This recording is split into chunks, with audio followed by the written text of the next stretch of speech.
What's up, guys? Today we got the Nike SB Sandy Bodecker eBay dunks, and today we're going to be skating them, rating them, seeing how they are as a skate shoe, or even if they're possible to skate at all.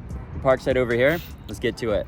To find out how good or bad these shoes are for skateboarding, we're going to rate them on 4 different aspects of the shoe, starting with their looks, how good they flick, how well they protect your feet, and their practicality. The looks of a skate shoe matter because when skaters feel like we look good, we skate good. And these shoes look super cool and unique with their realistic cutout design that actually lets you see through the shoe, and this design continues all the way to the bottom of the sole. These are the first sneakers I've ever had where I can see my own toes, which is weird, but kind of cool. And this shoe is super detailed all the way down to the insole. We see some cool graphics of Sandy Bodecker himself. In my opinion, these look super cool, so for their looks, I give a 9 out of 10. Now we're gonna rate how well the shoe skates and flicks, and this part's really gonna piss off the sneakerheads because we're gonna scuff up these shoes. The first trick I wanted to go for was a classic kickflip, and it was a little difficult at first because patent leather can be a little slippery before you break it in, but after I landed some kickflips, a lot more just started coming around, and it definitely passed the kickflip test for sure. Next, I wanted to do some heel flips, and I was already warmed up from the kickflip, so these worked out pretty good. I wanted to do some impossibles to feel how the shoes can wrap, and I even did a front foot impossible.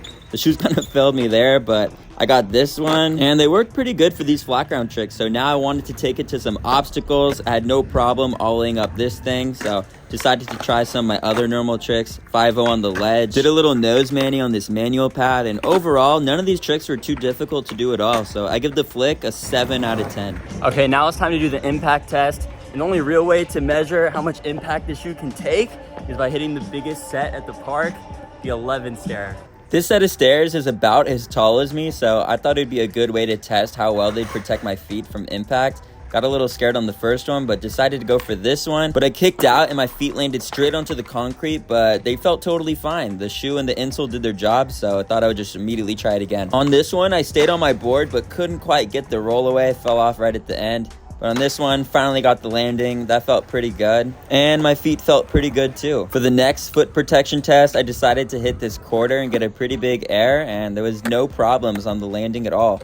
Feet felt totally fine. So despite this shoe literally missing some sections of it, it still protects your feet pretty much as good as any skate shoe, and I give it a 7 out of 10. Now let's rate how practical this shoe is to wear and skate around in. These see-through sections make the shoe super cool, but it also makes the shoe super hot. So when you're skating around, they can get a little visually swampy, and because they're see-through, yes, you can literally see the condensation happening. It definitely can look a bit gross, and it's something that no one expects to deal with when they're trying to skate a shoe, but at least it does not affect the performance or feel of the shoe, and if you skate fast enough, no one will probably notice. Another thing about this shoe is that one of the cutout sections actually removes a lace hole, and the shoe itself, because of these missing sections, is missing a lot of mass, so when you have it on, it will feel a little bit more loose than a normal shoe for sure. And I did have some times when I was skating where the shoe pretty much fell off in the middle of a trick. Other than that though, the shoes were perfectly fine, and for their practicality, I give a 3 out of 10. So overall, these shoes, between their looks,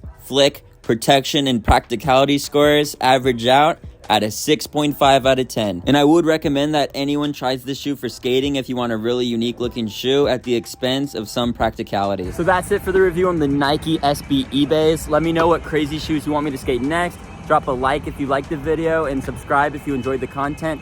Thank you guys so much. I'll see you all in the next one.